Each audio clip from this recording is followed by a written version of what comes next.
اسی طرح ایک ملک میں اسمبلی کے تمام ممبران ہم مزاج نہیں ہوتے، اپنے ذاتی مفاد کی خاطر سب لڑتے ہیں، اور جب ملک کے تحفظ اور سلامتی کی بات آئے تو متحد ہو جاتے ہیں۔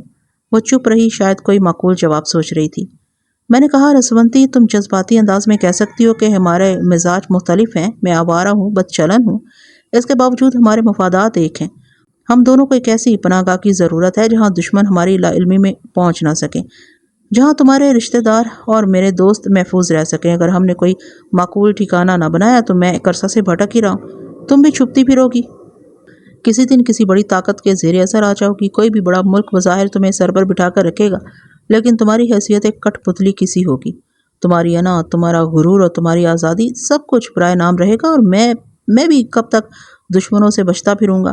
کوئی بڑی طاقت کسی دن مجھے بھی کچل دے گی اور میں مٹی میں مل جاؤں گا۔ بولو، کیا ارادہ ہے؟ ہم جان بوجھ کر تباہ ہو جائیں؟ وہ گہری سنجیدگی سے بولی، کوئی جان بوجھ کر تباہ نہیں ہونا چاہتا، اور اپنے ساتھ اپنے چاہنے والوں کی بربادی نہیں دیکھ سکتا۔ ہماری وہ نئی مملکت ضرور قائم ہوگی، میں تمہارے ساتھ ملکی معاملات میں برابر شریک رہوں گی، مگر ہم اپنے ذاتی معاملات میں ایک دوسرے سے دور رہیں گے۔ میں نے کہا، مجھے اپنی ذات سے زیادہ دلچسپی نہیں ہے۔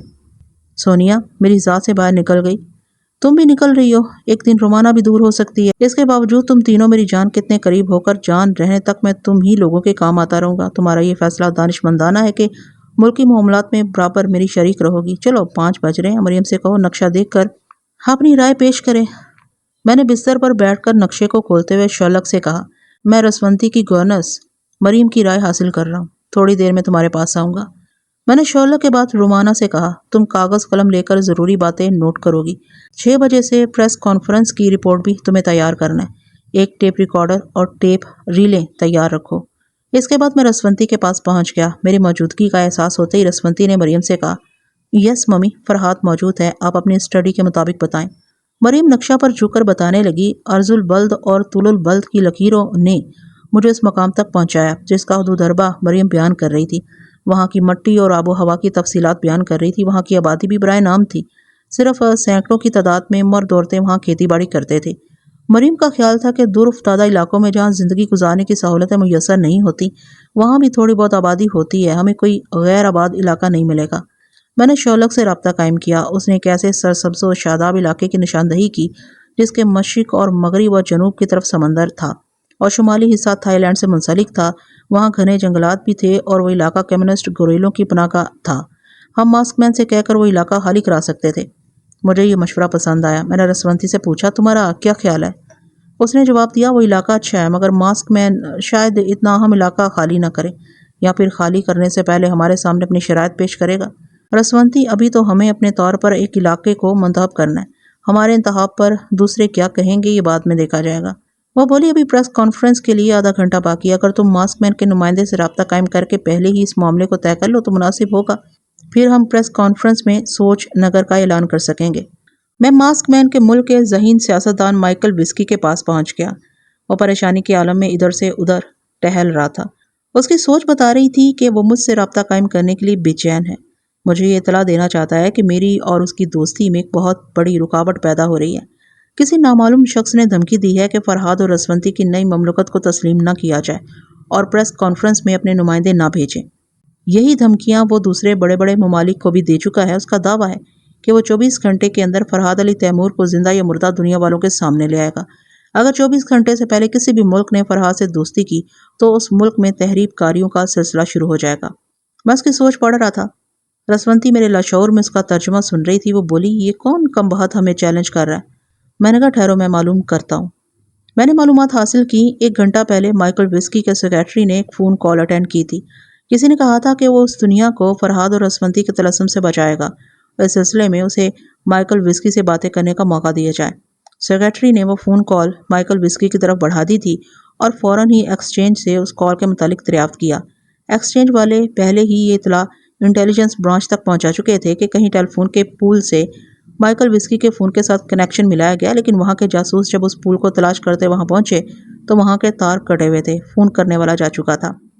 میں نے ماسک مین کے دماغ میں جھانک کر دیکھا، وہ بھی اس سلسلے میں پریشان تھا۔ پریشانی یہ تھی کہ میں اسے ماسک مین کی سازش سمجھ کر پھر ان کا دشمن نہ بن جاؤں، جبکہ ماسک مین واقعی سازش میں شریک نہیں تھا۔ میں نے جونیئر سپر ماسٹر کی خبر لی، وہ بھی خاصا پریشان نظر آیا۔ چونکہ ماسک مین اور جونیئر سپر ماسٹر اس خوش فہمی میں تھے کہ فرحاد ان کے دماغوں تک نہیں پہنچ سکتا، لہٰذا وہ تنہائی میں مجھے دھوکہ دینے کے انداز میں نہیں سوچ رہے تھے۔ وہ سب حقیقتاً پریشان تھے۔ میری طرف سے مزید نقصانات برداشت کرنے کا حوصلہ نہیں تھا۔ وہ سہمے ہوئے تھے کہ میری پریس کانفرنس ناکام ہوئی تو میں انتقاماً پھر انہیں نقصان پہنچاؤں گا۔ دوسرے بڑے ممالک کے حکمراں بھی یہی سوچ رہے تھے۔ بڑے بڑے نامور ذہین سراغ رساں ایسے لوگوں کو تلاش کر رہے تھے جنہوں نے بیک وقت کئی ممالک کو دھمکیاں دی تھیں اور میری پریس کانفرنس کو ناکام بنانے کی کوشش کر رہے تھے۔ واقعی وہ اپنی بڑی کوششوں میں کامیاب ہو چکے تھے۔ جب میں اور اسونتی بینکاک کے پریس کلب میں پہنچے تو وہاں اخبارات کے رپورٹرز نہیں تھے۔ بڑے ممالک کے صرف نمائندے فریادی بنے بیٹھے تھے۔ میں نے انہیں مخاطب کرتے ہوئے کہا، دوستو، میں رسونتی کے ساتھ حاضر ہوں۔ یہاں آنے سے پہلے ہم نے اطمینان حاصل کیا ہے کہ اس پریس کانفرنس کی ناکامی میں تمہارے ممالک کے سربراہوں کا ہاتھ نہیں ہے۔ کچھ نامعلوم لوگ ہیں جو میرے لیے نامعلوم نہیں رہیں گے۔ میں بہت جلد ان کی شہرک تک پہنچ جاؤں گا۔ نمائندوں کی بھیڑ میں اچانک ایک شخص نے کہا لگایا، پھر کہنے لگا، فرحاد، ان نامعلوم لوگوں میں سے ایک میں ہوں۔ ہم ٹیلی پیتھی نہیں جانتے، مگر تم ہماری ذہانت تک نہیں پہنچ سکو گے۔ سنو، میرا نام کالی ہے۔ ہماری تنظیم کے ہر مرد اور عورت کا نام کالی بلا ہے۔ تم ٹیلی پیتھی کے ذریعے کسی بھی کالی بلا کو اپنا معمول یا اعلی کار نہیں بنا سکو گے، کیونکہ میرے لباس کے اندر ایک چھوٹا سا الیکٹرانک بام میرے سینے کے ساتھ بندھا ہوا ہے۔ تم مجھے ٹیلی پیتھی کے ذریعے شکار کرنا چاہو گے تو یہ بام اچانک ہی پھٹ پڑے گا۔ میں نے اس کی سوچ پڑھی۔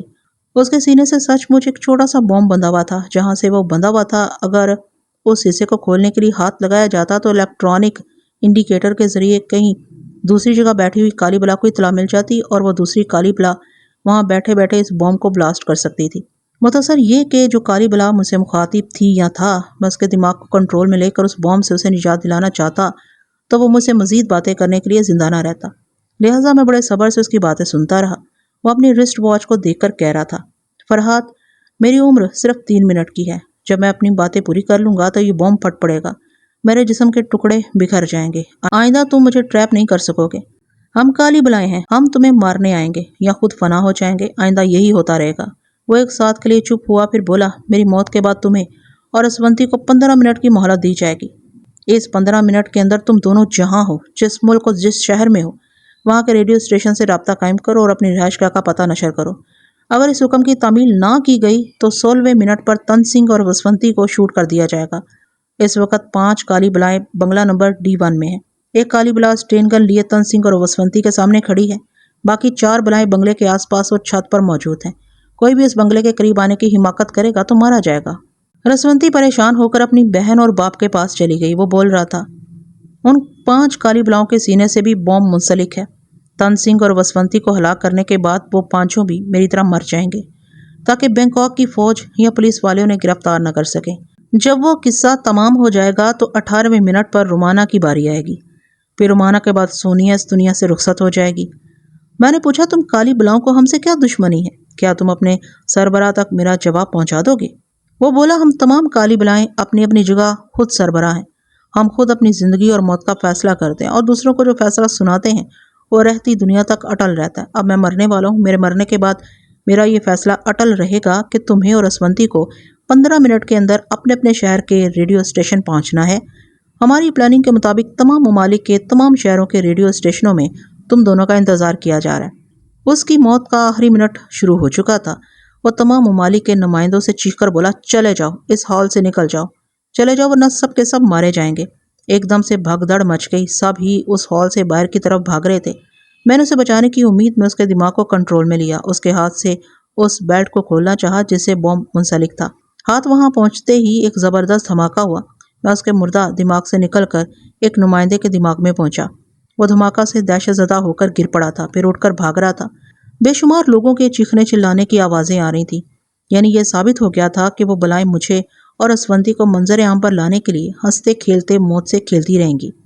زندگی میں پہلی بار اتنے خطرناک چیلنج کا سامنا تھا کہ جن سے سامنا تھا وہ سامنے نہیں تھے۔ ان کا انداز بتا رہا تھا کہ انہیں کسی بھی حالت میں بے نقاب کرنے کی کوشش کی گئی تو وہ فوراً مر جائیں گے۔ کون تھے یہ لوگ؟ ماسک مین، سپر ماسٹر، دوسرے ممالک کے سربراہ۔ اگر چوری چھپے ان کالی بلاؤں کی پشت پناہی کرتے تو مجھ سے یہ سازش چھپی نہ رہتی، کیونکہ میں تمام ممالک کے اہم دماغوں کو تسخیر کر چکا تھا۔ میں نے تن سنگھ اور اسونتی کے پاس پہنچ کر دیکھا، وہ دونوں واقعی اسٹین گن کی زد میں تھے۔ اسی وقت اسونتی نے مجھ سے کہا، فرحات، میں مریم کے ساتھ ریڈیو اسٹیشن کی طرف جا رہی ہوں، ورنہ وہ لوگ سچ مچ انہیں مار ڈالیں گے۔ میں نے کہا، بے شک تم ریڈیو اسٹیشن کی طرف جاؤ، مگر مگر 12 منٹ تک خود کو ضائع نہ کرنا، مجھے کوشش کرنے دو، شاید میں تمہارے عزیزوں کو بچا سکوں۔ فرحات تم نے ہمارے لیے بہت کچھ کیا ہے مگر اب کچھ نہیں کر سکو گے۔ وہاں پتا جی اور وسونتی کے سامنے وہ اسٹین گن والا بدھڑک بول رہا ہے۔ تم اس کے دماغ میں پہنچ سکتے ہو مگر اسے چھیڑ نہیں سکتے، چھیڑو گے تو اس کے سینے سے لگا ہوا بم پھٹ پڑے گا۔ پتا جی اور وسونتی بھی اس بم کی زد میں کھڑے ہوئے ہیں۔ میں اچھی طرح سمجھ گئی ہوں کہ خود کو ظاہر کر کے ہی انہیں سلامت رکھ سکوں گی۔ وہ ریڈیو اسٹیشن کی طرف جا رہی تھی۔ میں نے مایوس ہو کر اسٹین گن والی کالی بلا کے دماغ میں جھانک کر دیکھا، واقعی کسی کالی بلا کو ہماری ٹیلی پیتھی کا کوئی خوف نہیں تھا۔ وہ بڑی بے باکی سے تن سنگھ اور وسونتی کے سامنے بولتا جا رہا تھا۔ میں ٹیلی پیتھی کے ذریعے اسے وہاں سے ہٹا کر دور لے جانا چاہتا تو اس کی جگہ دوسری کالی بلا آ جاتی، پھر انہیں یہ معلوم ہو جاتا کہ ٹیلی پیتھی کا عمل شروع ہو گیا۔ وہ خطرہ محسوس کرتے ہی مقررہ وقت سے پہلے تن سنگھ اور وسونتی کو ہلاک کر دیتے۔ میں ہار گیا۔ رسونتی کے سامنے واقعی یہی صورت رہ گئی تھی کہ وہ خود کو ظاہر کر دے۔ وہ اپنی زندگی، اپنی آزادی داؤ پر لگا رہی تھی۔ میں نے رومانہ کے پاس پہنچ کر کہا، ہم بہت بڑے خطرے سے دوچار ہیں، فوراً ہی اپنی اٹیچی میں تھوڑا سا میک اپ کا سامان رکھ کر وہاں سے بھاگو، بینکاک سے باہر نکلنے کی کوشش کرو، میں بھی آ کر تمہیں تفصیل بتاؤں گا۔ میں وہاں سے سونیا کے پاس پہنچا۔ اس کی سوچ نے بتایا کہ کاٹیج کے چاروں طرف زبردست پہرا ہے۔ سپر ماسٹر کی طرف سے درخواست کی گئی ہے کہ وہ اور جمی کاٹیج سے باہر قدم نہ نکالیں، اندیکھی کالی بلائیں انہیں خلا کرنے آ رہی ہیں۔ سونیا نے مجھ سے پوچھا، کیا یہ درست ہے کہ سپر ماسٹر نے ہماری حفاظت کے لیے یہ پہرا لگایا؟ ہاں، اگرچہ سپر ماسٹر دشمن ہے تاہم میرے خوف سے وہ تمہاری حفاظت کے انتظامات کر رہے ہیں۔ ہم اندیکھے خطرات میں گر گئے ہیں سونیا۔ میں نے سونیا کو کالی بلاؤں کے متعلق مختصراً بتایا، پھر واپس آنے کا وعدہ کر کے رومانہ کے پاس پہنچ گیا۔ وہ ایک ٹیکسی کی پچھلی سیٹ پر بیٹھی کھڑکی کے باہر گزرتے ہوئے مناظر کو دیکھ رہی تھی۔ میں نے پوچھا، کسی نے تمہیں گھر سے نکلتے وقت روکا تھا؟ شرلک کی کوٹھی کے آس پاس کوئی مجھے روکنے اور میرا تعاقب کرنے والا نہ تھا۔ ساحلی سڑک پر 4 ٹیکسیاں کھڑی تھیں، میں وہیں سے ایک ٹیکسی میں بیٹھ کر بینکاک سے باہر جاؤں گی، مگر چیک پوسٹ سے گزرنا ہوگا۔ ساحل سے کوئی موٹر بوٹ حاصل کرو، اس طرح تم کسی جزیرے میں پہنچ جاؤ گی۔ وہ بولی، ڈرائیور انگریزی نہیں جانتا، صرف مقامی زبان بولتا ہے۔ بہرحال میں کوشش کرتی ہوں کہ اسے اپنی بات سمجھا سکوں۔ میں نے گھڑی دیکھی، مقررہ وقت کے 14 منٹ پورے ہو گئے تھے۔ رسونتی رنگون کے ریڈیو اسٹیشن سے اعلان کر رہی تھی، بینکاک کے ریڈیو اسٹیشن سے مخاطب ہو کر کہہ رہی تھی، میں رسونتی ریڈیو رنگون سے بول رہی ہوں۔ بینکاک میں جو لوگ مجھے تلاش کر رہے ہیں ان کے آدمی مجھ سے رنگون میں ملاقات کر سکتے ہیں۔ میں نے تن سنگھ اور وسونتی کے پاس پہنچ کر دیکھا، وہ دونوں ابھی تک اسٹین گن والے کے سامنے کھڑے تھے۔ اس کمرے میں ریڈیو آن تھا۔ انسٹنٹ ریکارڈنگ کے ذریعے بینکاک ریڈیو سے رسونتی کا پیغام سنایا جا رہا تھا۔ اتنے میں دوسری کالی بلا نے کمرے میں داخل ہو کر کہا، ابھی پیغام ملا ہے کہ رنگون میں ہماری کالی بلا رسونتی سے ملاقات کرنے والی ہے۔ اس ملاقات تک تن سنگھ اور وسونتی کو زندہ رکھا جائے۔ ان کے زندہ رہنے تک ہم 5 کالی بلاؤں کی عمر بھی چند منٹ کے لیے بڑھ گئی ہے۔ اس کی باتوں کے دوران میں نے ایک اور کالی بلا کی آواز سنی۔ وہ ریڈیو بینکاک سے مجھے مخاطب کر رہا تھا، فرحات، میں بھی سینے پر بم باندھے تمہیں مخاطب کرنے آ گیا ہوں۔ تم یا بینکاک کی پولیس والے مجھے چھیڑو گے تو میرے ساتھ یہ ریڈیو اسٹیشن تباہ ہو جائے گا۔ فرحات، غور سے سنو، رسونتی نے ہمارے فیصلے پر عمل کیا ہے، اس کے رشتہ دار اب سلامت رہیں گے۔ تمہاری روپوشی رومانہ کی موت بن رہی ہے۔ اب بھی 2 منٹ کا وقت ہے، مجھے بتا دو تم کہاں ہو ورنہ تمہاری ضد تمہیں مہنگی پڑے گی۔ اب 1 منٹ 35 سیکنڈ رہ گئے ہیں۔ میں نے رومانہ کی خبر لی۔ ٹیکسی کا ریڈیو بھی آن تھا، کالی بلا کی آواز سنائی دے رہی تھی۔ اب 1 منٹ 25 سیکنڈ رہ گئے ہیں۔ رومانہ اب اگلی سیٹ پر آ گئی تھی، ڈرائیور کو اشاروں کی زبان میں سمجھا رہی تھی کہ کسی ایسے گھاٹ پر لے چلے جہاں کرائے پر موٹر بوٹ ملتی ہو۔ وہ اشارے کی زبان میں بولا، وہ گھاٹ بہت دور ہے۔ رومانہ نے کہا، کوئی بات نہیں، گاڑی کی رفتار بڑھاؤ۔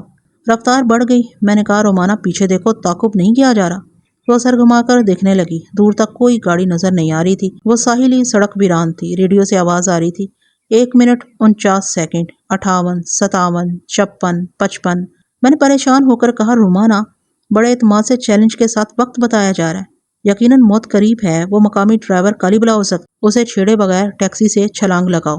رومانہ نے ایک جھٹکے سے دروازے کو کھولا، دوسرے ہی لمحہ اس نے باہر کی طرف چھلانگ لگا دی، سڑک کے کنارے آ کر گری، پھر زمین پر لڑکتی ہوئی ایک ناریل کے درخت سے ٹکرا کر رک گئی۔ بڑی سخت چوٹیں آئی تھی، ایک پاؤں کا گھٹنا درد کی شدت سے چٹک رہا تھا، وہ فوراً ہی اٹھ نہ سکی۔ دوسری طرف سے ذرا دور جا کر ٹیکسی رک گئی تھی، وہ مقامی ڈرائیور اپنی قمیض اتارتا اس کی جانب بڑھ رہا تھا۔ رومانہ نے دیکھا اس کے سینے سے ایک بیلٹ بندھا ہوا تھا اور اس بیلٹ سے کوئی چیز منسلک تھی، یقیناً وہ چھوٹا سا بم تھا۔ یہ دیکھتے ہی رومانہ نے اٹھ کر بھاگنے کی کوشش کی، مگر بڑے کرب سے کراہتے ہوئے لنگڑانے لگی۔ کالی بلا تیزی سے قریب آتی جا رہی تھی، میرے اندر کھلبلی سی پیدا ہوئی۔ رومانہ کو ایسی چوٹ آئی تھی کہ وہ جمناسٹک کے کرتب نہیں دکھا سکتی تھی، تیزی سے بھاگ کر کالی بلا سے دور نہیں رہ سکتی تھی۔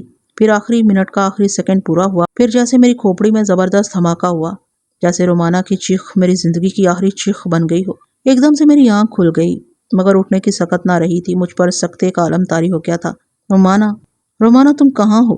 میں نے موت کے بے شمار تماشے دیکھے تھے، میں جانتا ہوں کہ مجھے بھی ایک دن فنا ہو جانا ہے، مگر مجھے یقین نہیں آ رہا تھا کہ موت اتنی جلدی رومانا کو لے گئی ہے۔ وہ خیال کی اسکرین پر بحری جہاز پر نظر آ رہی تھی، جب وہ لڑکا بن کر رہنا پسند کرتی تھی، پھر مجھے دکھائی دیا وہ میری قربت کی آنچ میں پگھل کر لڑکی بن رہی تھی۔ جب اس کے باپ نے مجھے جہاز کے کیبن میں قید کیا تھا تو وہ پہلی بار میری آغوش میں آئی تھی۔ اس پہلے دن سے آج آخری دن تک اس نے ایسا بھرپور پیار دیا تھا، ایسی وفاداری کا ثبوت دیا تھا کہ موت اسے میرے اندر نہیں مار سکتی تھی، مگر اس کی صورت تو اب کبھی نظر نہیں آئے گی۔ صدمے کی شدت سے میرے دل میں درد پیدا ہوا، بڑا ہی ناقابل برداشت درد تھا۔ میں بستر سے لڑک کر فرش پر گر پڑا، پختہ فرش پر مکے مارنے لگا۔ یہ جنونی حرکتیں تھیں، میں گھوسے مار رہا تھا اور دانت پیس پیس کر بول رہا تھا، میں دشمنوں سے کھیلنے والا احمق ہوں۔ میں نے کیوں نہ سوچا کہ جو ہستی مجھے چاہے گی وہ کبھی نہ کبھی دشمنوں کے ہاتھوں ماری جائے گی۔ مجھے کیا حق پہنچتا ہے کہ میں کسی سے محبت کروں، اس کے جذبات سے کھیلوں، پھر اسے کھلونے کی طرح ٹوٹ جانے کے لیے چھوڑ دوں۔ میں نے ٹھنڈے فرش پر چہرے کو ٹیک دیا، جیسے بچہ ماں کی گود میں سر رکھ کر دکھڑا بیان کرتا ہے، ویسے ہی آہستہ آہستہ کراہنے لگا۔ شمع بینی کا ایک بڑا فائدہ یہ ہے کہ ہزار صدمات کے باوجود ذہنی انتشار دیر تک نہیں رہتا۔ دماغ ٹھہر ٹھہر کر مجھے سمجھانے لگا، ہوش میں رہو، سوچو سمجھو اور عہد کرو کہ جو غلطی ہو چکی ہے وہ آئندہ نہیں ہوگی۔ میں نے گہری سانس چھوڑتے دل ہی دل میں کہا، آج میں عہد کرتا ہوں کہ جب تک زندہ رہوں گا اتنی بڑی دنیا میں تنہا رہوں گا، مجھے کسی سے محبت نہیں ہوگی، کبھی کسی سے کوئی رشتہ قائم نہیں ہوگا۔ جو رشتے تھے وہ سب آج ختم ہو چکے ہیں۔ آج سے، ابھی سے ایک نیا فرہاد جنم لے رہا ہے۔ یہ فرہاد دنیا والوں کے لیے بالکل اجنبی رہے گا۔ میرے ضمیر نے دماغ پر دستک دی، پرانے رشتوں کو مجدار میں چھوڑنا انسانیت نہیں ہے۔ ہاں، میری وجہ سے بینی اور شرلک پر بھی مصیبت آ سکتی تھی، کیا وہ کالی بلائیں انہیں بھی نشانہ بنائیں گی؟ میں پریشان ہو کر فرش پر بیٹھ گیا۔ رسونتی نے کالی بلا کے فیصلے پر عمل کیا تھا، اس کے رشتہ داروں کو زندگیوں کی ضمانت مل گئی تھی۔ اب رسونتی ہی ان کالی بلاؤں سے دوستانہ سمجھوتا کر کے بینی اور شرلک کی بھی حفاظت کر سکتی تھی۔ اب رسونتی ہی ان کالی بلاؤں سے دوستانہ سمجھوتا کر کے بینی اور شرلک کی بھی حفاظت کر سکتی تھی۔ میں نے اسے دماغی رابطہ قائم کرنے کے لیے سوچا۔ اسی وقت اس کا لہجہ سنائی دیا، میں تمہارے پاس ہوں فرہاد، مجھے افسوس ہے کہ رومانا بے موت ماری گئی۔ دراصل تم پر امید تھے کہ ہمیشہ کی طرح آپ دشمنوں سے نجات حاصل کر لو گے، رومانا پر آنچ نہیں آئے گی، میں یہی سمجھ رہی تھی، مگر ان کالی بلاؤں نے خشکی، سمندری اور فضائی راستوں کی زبردست ناکہ بندی کی ہے۔ میں تمہارے لیے کیا کر سکتی ہوں فرہاد؟ میں یہی کہہ سکتی ہوں کہ صبر کرو اور بہت محتاط رہو۔ میں نے پوچھا، تم اس وقت کہاں ہو؟ برمی حکومت کی پناہ میں۔ میری درخواست پر پتا جی اور رسونتی کو یہاں رنگون میرے پاس پہنچایا جا رہا ہے۔ بینی اور شرلک کا کیا ہوگا رسونتی؟ وہ بولی، تم میرے رشتہ داروں کے لیے دن رات جدوجہد کرتے رہے تھے، میں وعدہ کرتی ہوں کہ بینی، شرلک اور ان کے خاندان کو تباہ نہیں ہونے دوں گی۔ اس وقت میں ایک سرکاری عمارت میں ہوں، ایک کالی بلا ہمیشہ میرے قریب رہتی ہے۔ اس کالی بلا کا کہنا ہے کہ جب تک فرہاد ہاتھ نہیں آئے گا اس وقت تک ایک نہ ایک بلا میرے پاس رہا کرے گی، یعنی جب تمہیں گرفتار کر کے میرے پاس پہنچا دیا جائے گا اور بڑے ممالک ہمارے متعلق کوئی دانشمندانہ فیصلہ کریں گے تو وہ کالی بلائیں ہمیشہ کے لیے غائب ہو جائیں گی۔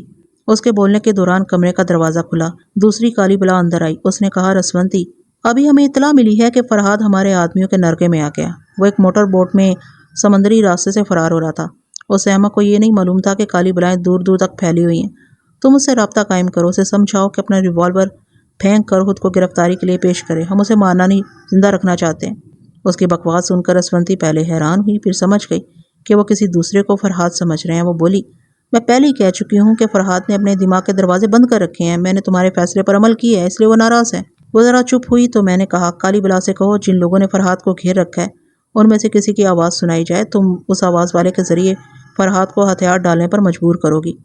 رسونتی نے یہی کیا۔ اس کالی بلا نے ایک ٹرانسمیٹر آن کر کے اپنے ایک ساتھی سے رابطہ قائم کیا۔ دوسری طرف سے آواز آئی، ہم سب اسی پوزیشن میں ہیں، فرہاد کی طرف بڑھ نہیں سکتے، ہمارا ایک ساتھی بوٹ کو ڈرائیو کر رہا ہے اور وہ فرہاد کے ریوالور کی زد پر ہے۔ ہم سب موت کو گلے لگا سکتے ہیں لیکن ہمارے ساتھ فرہاد بھی مر جائے گا، ہمیں بتایا جائے کہ ہم کیا کریں۔ میں اس بولنے والی کالی بلا کے دماغ میں پہنچ گیا۔ رسونتی کے پاس ایک کالی بلا کی آواز موٹر بوٹ کے ٹرانسمیٹر پر سنائی دی۔ وہ کہہ رہا تھا، انتظار کرو، رسونتی ٹیلی پیتھی کے ذریعے تمہارے پاس آ رہی ہے، وہ فرہاد کو سمجھائے گی۔ میں نے موٹر بوٹ میں دیکھا ایک لمبے قد کا صحت مند جوان ہاتھ میں ریوالور لیے بوٹ ڈرائیور کے پاس کھڑا ہوا تھا، ان سے پوچھ رہا تھا کہ تم لوگ فرہاد کو گرفتار کیوں کرنا چاہتے ہو اور مجھے فرہاد کیوں سمجھ رہے ہو؟ کالی بلا نے کہا، تم قریب آ کر صرف اتنا یقین دلا دو کہ تم بہروپیے نہیں ہو، تم نے میک اپ نہیں کیا ہے۔ میں اس ریوالور والے جوان کی سوچ پڑنے لگا۔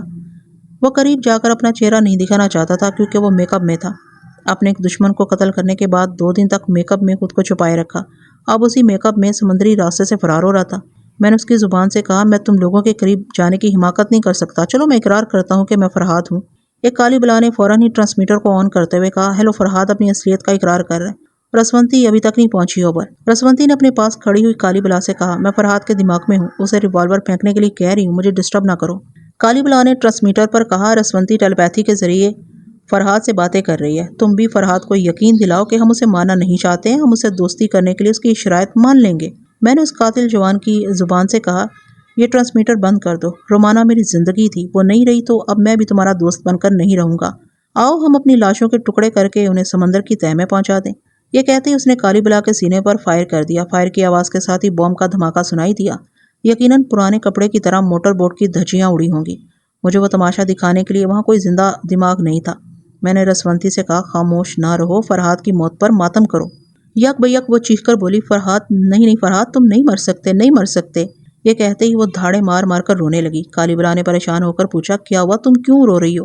وہ چھاتی پیٹ کر بولی، وہ ضدی تھا، مجھ پر احسانات کرتا رہا، ہائے کیسا ضدی تھا، مجھے اپنے کام آنے کا موقع نہیں دیا۔ مجھے یقین نہیں آ رہا۔ نہیں تمہیں موت نہیں آ سکتی، نہیں۔ وہ جنونی انداز میں اپنا سر انکار میں ہلانے لگی، اپنے بال نوچنے لگی۔ کالی بلا نے ٹرانسمیٹر آن کر کے بوٹ والی بلاؤں سے رابطہ قائم کرنا چاہا، تب تصدیق ہو گئی کہ فرحاد کے ساتھ سب ہی فنا ہو چکے ہیں۔ اگرچہ بڑے بڑے ممالک کو میری موت کا مکمل یقین مشکل ہی سے آئے گا۔ آپ سے پہلے بھی ایک بار دستاویزی فلم کے ذریعے میری موت کی تصدیق ہوئی تھی، دوسری بار میری موت کا یقین نہیں آئے گا، لیکن یہ اطمینان مجھے تھا کہ کالی بلائیں یقین کر لیں گی۔ ٹرانسمیٹر کے ذریعے ان کے ساتھیوں اور مرنے سے پہلے یقین دلایا تھا کہ وہ فرحاد کے ساتھ مر رہے ہیں۔ مزید یہ کہ رسونتی کی ماتمی آہوزاری سے بناوٹ نہیں جھلک رہی تھی، وہ روتے روتے بے ہوش ہو کر گر پڑی تھی۔ وہ دونوں کالی بلائیں اس پر جھک گئیں، اس کی نبض ٹٹولنے اور اس کی بے ہوشی کو سمجھنے لگی۔ رسونتی کو سانس روکنے میں مہارت حاصل تھی، بے ہوشی کا ناٹک خوب کھیل رہی تھی۔ ان دونوں میں سے ایک ڈاکٹر کو بلانے کے لیے دوڑا، دوسرا سوچ رہا تھا کہ ہیڈ کوارٹر تک اس واقعے کی اطلاع پہنچانا چاہیے۔ وہ ٹرانسمیٹر آن کر کے رابطہ قائم کرنے لگا۔ اس کی سوچ نے بتایا کہ وہ صرف واقعے کی اطلاع دے گا، دوسری طرف سے کوئی جواب موصول نہیں ہوگا۔ وہ فرحاد کی موت اور رسونتی کی بے ہوشی کے باوجود محتاط اور سہمے ہوئے تھے۔ چند کالی بلاؤں کو ہیڈ کوارٹر سے باتیں کرنے کی اجازت دی گئی تھی، دوسری کالی بلائیں چپ رہنے کی پابند تھیں۔ وہ پیغامات سن سکتی تھیں، جواب نہیں دے سکتی تھیں۔ قصہ مختصر یہ کہ میں اور رسونتی ہیڈ کوارٹر کی کسی بلا تک نہیں پہنچ سکے۔ ڈاکٹر وہاں آیا، اس کے آنے سے پہلے ہی رسونتی ہوش میں آ گئی، لیکن اس طرح کے سکتے کی حالت میں چھت کو گھورے جا رہی تھی۔ میں نے کہا، شکریہ رسونتی، بہت عمدہ پرفارمنس ہے۔ اب ذرا وہاں کے گورنر کے دماغ میں پہنچو، میں دیکھنا چاہتا ہوں کہ تمہارے سلسلہ میں کیا ہو رہا ہے۔ برما کے گورنر سے رسونتی کی باتیں پہلے ہو چکی تھیں، اسی نے رسونتی کو سرکاری عمارت میں پناہ دی تھی۔ میں اس کے ذریعے اس کے حاکم کے پاس پہنچ گیا، وہ بہت پریشان نظر آ رہا تھا۔ تمام بڑے ممالک کے سفیر یکے بعد دیگرے ملاقات کے لیے آ رہے تھے۔ کوئی سفیر درخواست کر رہا تھا کہ رسونتی کو اس کے ملک میں پہنچا دیا جائے، کوئی دھمکی دے رہا تھا کہ رسونتی اس کے ملک میں نہ پہنچائی گئی تو جنگ چھڑ جائے گی۔ ایسے ہی وقت اطلاع پہنچی کہ فرحاد موت کی نیند سو چکا ہے۔ ایک کالی بلا کہہ رہی تھی کہ جب تک ہیڈ کوارٹر سے کوئی آخری فیصلہ نہیں سنایا جائے گا، وہ کالی بلائیں رسونتی کے ساتھ سائے کی طرح لگی رہیں گی۔ میں نے کہا، رسونتی، چند گھنٹے بعد میری موت کی خبر عام ہوگی، بڑے ممالک کے سربراہوں کو بھی کسی حد تک یقین آ جائے گا، تو سب کی توجہ صرف تم پر ہوگی۔ وہ سب تمہیں زندہ رکھنے اور اپنے ملک میں تمہیں رکھنے کے لیے آپس میں کتوں کی طرح لڑیں گے۔ تھوڑی دیر بعد دیکھا جائے گا، تم پہلی فرصت میں بینی اور شعلہ کی حفاظت کے لیے شرائط پیش کرو، یہ اچھا موقع ہے۔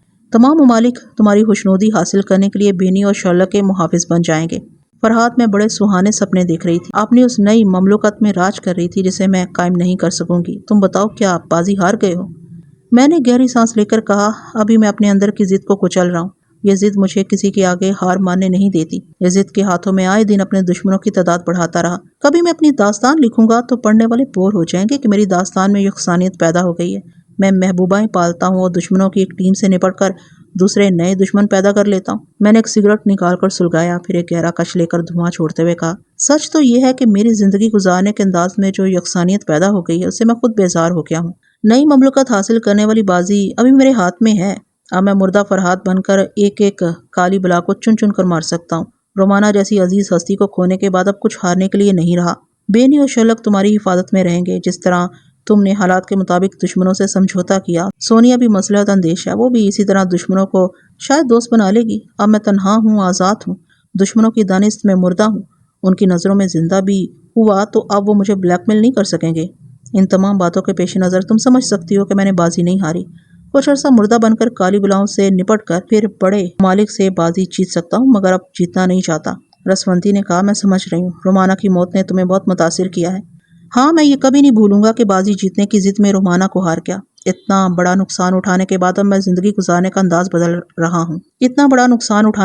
اب میں زندگی گزارنے کا انداز بدل رہا ہوں۔ اب میں سوچوں گا میں کسی نئے روپ میں زندگی کیسے گزار سکتا ہوں، ایسے کہ اب میرا کوئی دشمن نہ ہو۔ میں چپ چاپ ایک پرسکون زندگی گزاروں۔ میرے اندر جو انتقامی جذبات ہیں انہیں ہمیشہ کے لیے کچل ڈالوں۔ انسانوں کے اس جنگل میں پتہ نہیں کتنے مرد، عورتیں اور بچے اجنبی فرحات کی زندگی میں آئے اور کوئی فرحات کو کبھی نہیں پہچان سکے گا، کوئی فرحات کا دوست اور رشتہ دار نہیں بن سکے گا۔ اب میں رومانا کی طرح کسی کی زندگی کو داؤ پر نہیں لگاؤں گا۔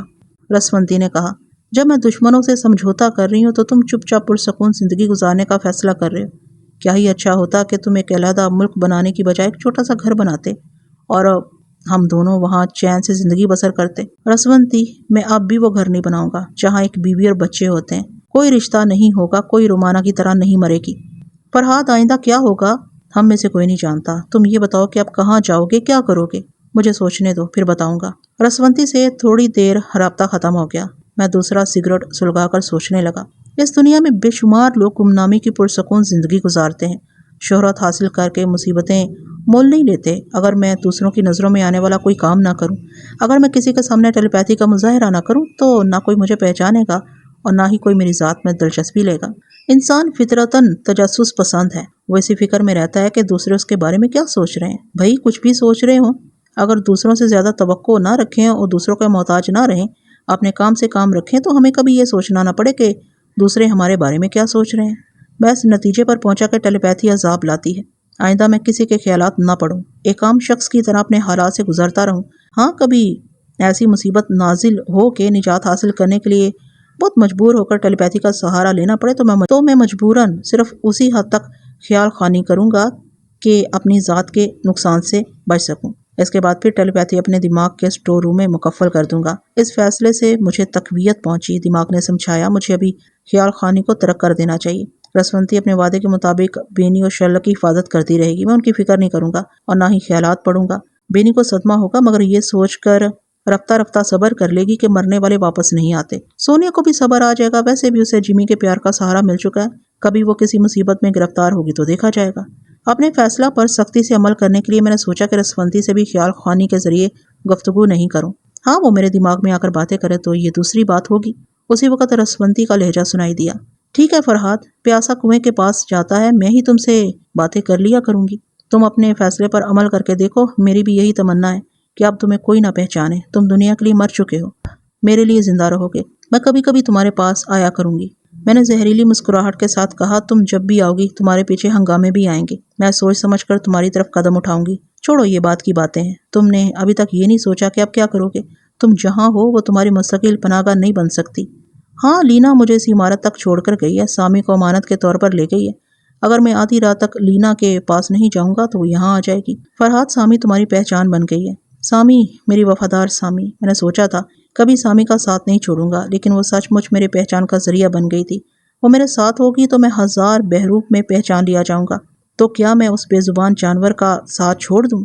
یہ انسان اپنے کردار کی خوبیوں سے ہزاروں مثالیں پیش کرتا ہے، مگر ایک جانور کی بے مثال وفاداری کی مثال پیش نہیں کر سکتا۔ میں نے کہا، رسونتی، میں نے انسانی رشتوں سے دور رہنے کا عہد کر لیا ہے، مگر سامی سے دور رہوں گا تو میرا ضمیر مجھے ملامت کرے گا۔ خدا کرے کوئی ایسی صورت پیدا ہو کہ سامی کا ساتھ نہ چھوٹے۔ ساتھ نہیں چھوٹے گا تو تمہارے چہرے سے میک اپ چھڑا کر دشمن تمہیں پہچان لیں گے۔ میں نے سامی کی چاہت میں کہا، کوئی ایسا میک اپ ہو کہ کبھی نہ چھوٹے، یا پھر میں اپنا چہرہ بگاڑ لوں تاکہ پہچانے جانے کا کوئی اندیشہ ہی نہ رہے۔ ایسا کہتے وقت میرے دماغ میں اچانک ایک تدبیر آئی۔ میں نے کہا، رسونتی، میں پلاسٹک سرجری کے ذریعے ہمیشہ کے لیے چہرہ تبدیل کر لوں گا۔ یہ تمہیں کیا سوچ رہی ہے؟ اتنے اچھے چہرے کو ہمیشہ کے لیے ختم کر دینا چاہتے ہو؟ میں اس کا مشورہ نہیں دوں گی۔ تم اس لیے ایسا کہہ رہی ہو نا کہ تم اس چہرے سے محبت کرتی ہو، اسے پوچھتی ہو۔ ہاں، تمہاری صورت میرے ذہن میں نقش ہے۔ ذہن پر جو نقش ہو کبھی نہیں مٹتا۔ صورتیں بنتی بگڑتی رہتی ہیں، اگر میں پلاسٹک سرجری کے مراحل سے گزر جاؤں تو آئندہ کبھی میک اپ کرنے اور روپ بدلنے کی ضرورت پیش نہیں آئے گی۔ درست کہتے ہو، ساری عمر نئے چہرے کے ساتھ زندہ رہنا ہو تو پلاسٹک سرجری سے گزرنا ٹھیک ہے، لیکن سرجری کے بعد بھی تم نے خیال خانی کی تو فرحات کی حیثیت سے پہچان لیے جاؤ گے۔ بہتر ہے پہلے خود کو تول لو کہ اپنے فیصلے پر اٹل رہ سکتے ہو یا نہیں۔ میں فیصلہ کر چکا ہوں، میرا یہ ارادہ فولادی رہے گا یا نہیں یہ آنے والا وقت بتائے گا۔ رسونتی نے کہا، فرحات کچھ لوگ ملنے آ رہے ہیں، ذرا دیکھیں وہ کیا کہتے ہیں۔ میں نے کہا، ان کی باتیں سننے کے لیے مجھے تمہارے دماغ میں پہنچنا ہوگا اور میں خیال خانی سے پرہیز کرنے لگا ہوں۔ میرا مشورہ ہے کہ تم آنے والوں سے باتیں کرو، اگر تمہیں کوئی الجھن یا پریشانی ہوگی تو مجھے بلا لینا۔ مجبوری کی حالت میں تمہاری سوچ تک پہنچ سکتا ہوں۔ وہ میرے مشورے کو مان کر رخصت ہو گئی۔ اس کے جاتے ہی میں نے پلاسٹک سرجری کے متعلق سوچنا شروع کیا، اس کے اچھے برے پہلوؤں پر غور کرنے لگا۔ دشمنوں سے ساری عمر چھپے رہنے کے لیے یہی ایک صورت بہتر نظر آ رہی تھی، اور اس طرح سامی بھی میرے ساتھ رہ سکتی تھی۔ کافی دیر تک غور کرنے کے بعد ایسے ڈاکٹر کی تلاش کا مرحلہ آیا جو پلاسٹک سرجری کا ماہر ہو۔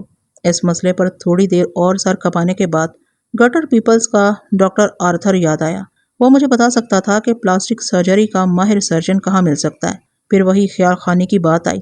میں ڈاکٹر آرتھر کی سوچ پڑھ کر ہی معلوم کر سکتا تھا، چونکہ یہ ایک اہم مسئلہ تھا، اس لیے میں اس کے دماغ میں پہنچ گیا۔ رات کے 10 بجنے والے تھے۔ ڈاکٹر آرتھر ایک شاندار آفس میں بیٹھا پروفیسر اور بٹر فلائی سے باتیں کر رہا تھا۔ گٹر پیپلز کی امداد کے لیے شولک نے $50,000 اور میرے اجنبی مہربان نے ماسک مین کی طرف سے $2,00,000 دیے تھے۔ اتنی کثیر رقم حاصل کرنے کے بعد انہوں نے ایک بہت بڑی انڈسٹری قائم کرنے کا منصوبہ بنایا تھا۔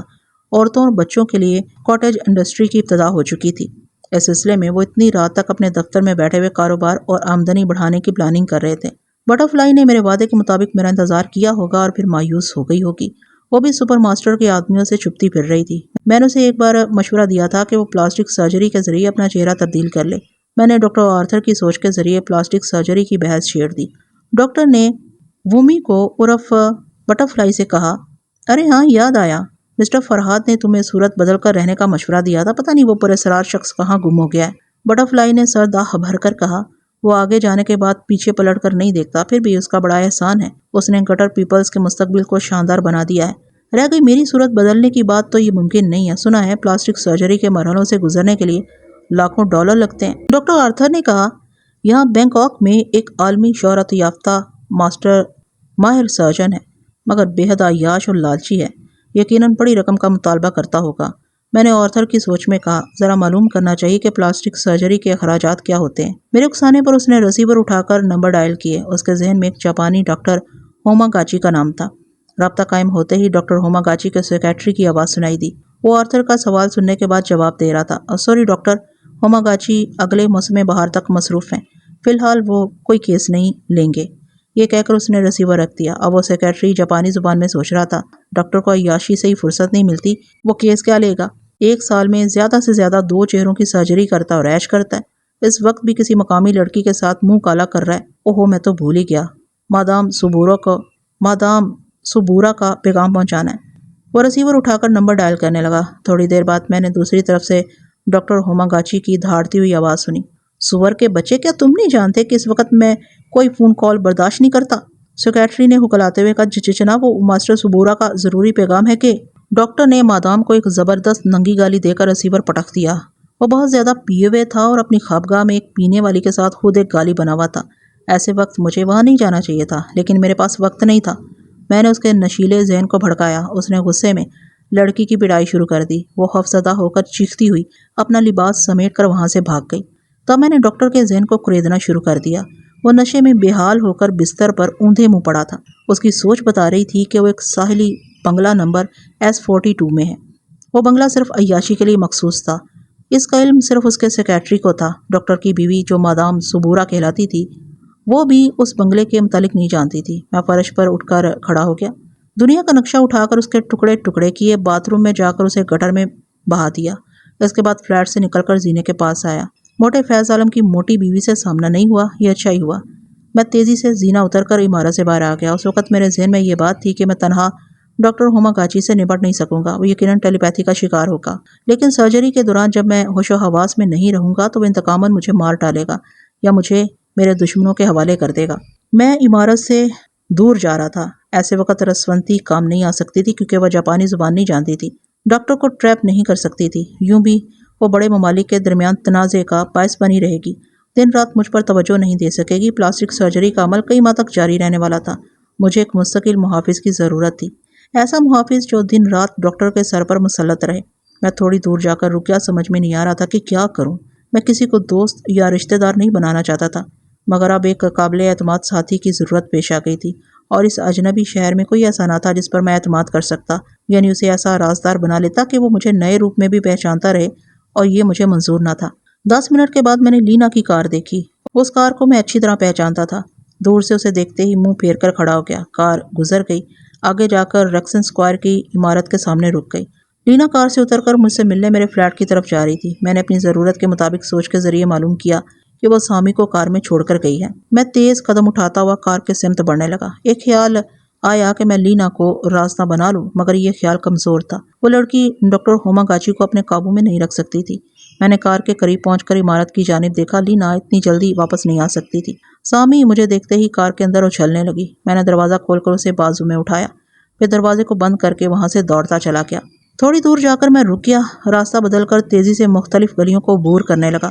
ایک گلی میں کتا بھونکنے لگا۔ میں اس گلی سے مڑ کر دوسری گلی میں پہنچ گیا، لیکن اس کتے کے بھونکنے کا ایک فائدہ ہوا۔ اچانک مجھے وہ ڈاگ ماسٹر یاد آ گیا جو بینکاک میں رہنے والے بعض کے خوخار کتوں کو اپنے قابو میں رکھتا تھا۔ وہ میرا عقیدت مند تھا، میرا غلام بن کر رہنا چاہتا تھا۔ اس کے باس نے حکم دیا تھا کہ خوخار کتے مجھ پر چھوڑے جائیں، لیکن ڈاگ ماسٹر نے اس باس کو ہی کتوں کا نشانہ بنا دیا تھا۔ ہاں، وہی ایک فرما بردار شخص ایسا تھا جو غلامی کی حد تک میرا رازدار بن کر رہ سکتا تھا۔ میں فوراً ہی اس کے پاس پہنچ گیا۔ وہ سونے کے لیے اپنے کمرے میں جا رہا تھا۔ میں نے اسے مخاطب کیا تو وہ خوشی سے اچھل کر بولا، آقا یہ آپ ہیں؟ میں نے کہا، ہاں، مجھے تمہاری ضرورت ہے۔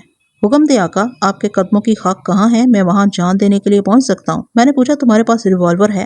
اس نے بتایا کہ ریوالور ہے اور وہ اپنے باس کی کار میں مجھ تک پہنچ سکتا ہے۔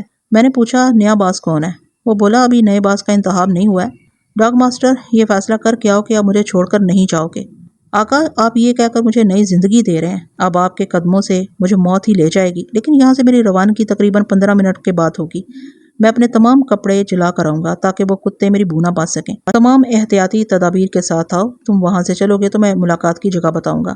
وہ وہاں سے روانگی کی تیاریاں کرنے لگا۔ میں سامی کو بازو میں اٹھائے مختلف گلیوں میں بھٹکتا ہوا ایک کشادہ سڑک پر پہنچ گیا۔ آدھی رات ہونے کو تھی، مگر راستے روشن تھے۔ گاڑیاں خاصی تعداد میں آتی جاتی نظر آ رہی تھیں۔ دن رات کھلی رہنے والی دکانوں میں خرید و فروخت جاری تھی۔ میں کچھ کھانے اور وقت گزارنے کے لیے کیفے میں داخل ہو گیا۔ کچھ لوگ کھاتے پیتے نظر آ رہے تھے۔ رات کو دھندے کے لیے نکلنے والی عورتیں بھی تھیں۔ میں نے سینڈوچز اور کافی کا آرڈر دیا۔ سامی نے کچھ کھانے سے انکار کیا۔ اتنے میں ایک حسینہ نے قریب آ کر مسکرا کر پوچھا، کیا میں یہاں بیٹھ سکتی ہوں؟ میں نے خشک لہجے میں جواب دیا، سوری، میرا ایک ساتھی آنے والا ہے۔ وہ ناگواری سے ہونٹ سکیڑ کر مٹکتی ہوئی کاؤنٹر کے پاس چلی گئی۔ میں نے دماغ کی اسکرین پر ڈاگ ماسٹر کو دیکھا۔ وہ اپنے تمام میلے کپڑے جلا ڈالنے کے بعد ایک اٹیچی لے کر کار میں چل پڑا تھا۔ میں نے کہا، سنو، میں day and night shopping centre کے پاس کیفے وکٹوریا میں بیٹھا ہوں۔ میری پہچان یہ ہے کہ میرے پاس ایک بلی ہے۔ ویسے تم کیفے میں داخل ہو گئے تو میں خود ہی اٹھ کر تم سے مصافحہ کروں گا۔ آقا، میں آپ کے ہاتھوں کو چوم لوں گا۔ ایسی حماقت نہ کرنا، میں حلیے سے آقا نظر نہیں آتا ہوں۔ پھر کبھی غلام بن کر ہاتھوں کو چوم لینا، ابھی ہم دو دوستوں کی حیثیت سے ملیں گے۔